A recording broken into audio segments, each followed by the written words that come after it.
Bueno, entonces el tema de ahora es la lógica de predicados, su sintaxis, su semántica, y en dos clases, y en las siguientes dos clases hablaremos del aparato deductivo. Hay un sitio, se llama logicinaction.org, en donde hay muchísimas cosas de las que vamos a hacer aquí y que podría servirles de consulta.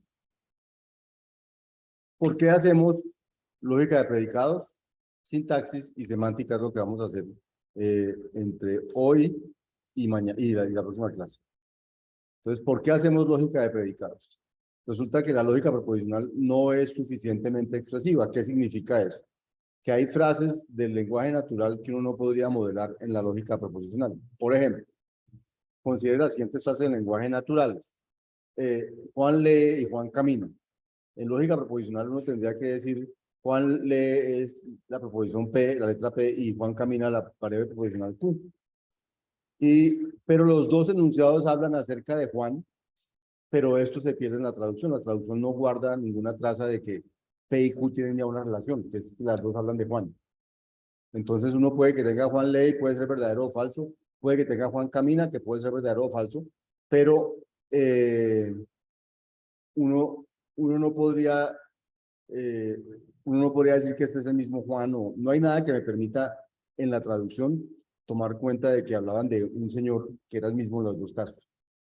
Entonces, si tenemos predicados y no solo proposiciones, entonces los predicados logran guardar ese tipo de cosas. Por ejemplo, Juan lee, uno podría decir, tengo el predicado lee y se lo puedo aplicar a Juan, pero también se lo puedo aplicar a Pedro o a María o a Ana, dependiendo de quién lea. Tengo que Juan camina, entonces tendría un predicado camina, que alguien camina, y podría decir que alguien lee y camina a la vez. De alguna manera, alguien camina y lee a la vez, es lo que uno quisiera decir. O sea que la traducción guarde información sobre Juan. Este señor que camina es el mismo que lee.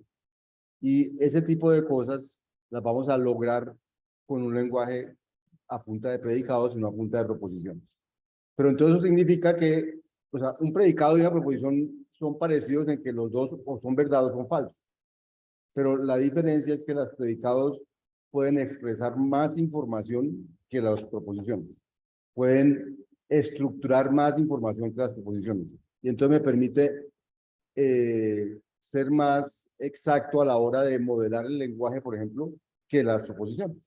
Y por eso vamos a crecer nuestro lenguaje.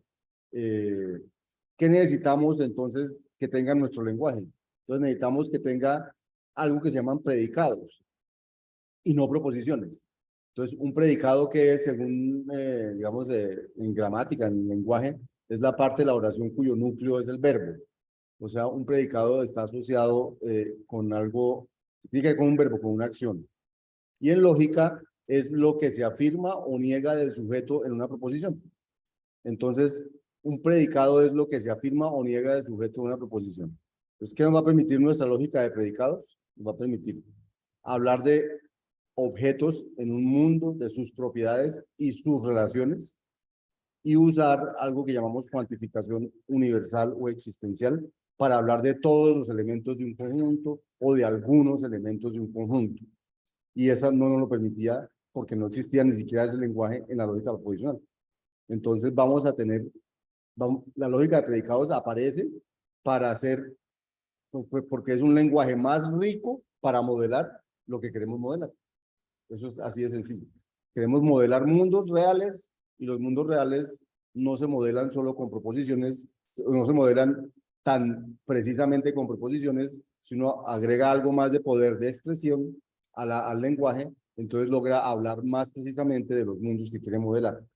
Pero obviamente eso le pone entonces más sintaxis al lenguaje, le tengo que poner una semántica y tengo que hablar del aparato deductivo, y todo eso es más complicado si el lenguaje es más complejo o más rico, llamémoslo así.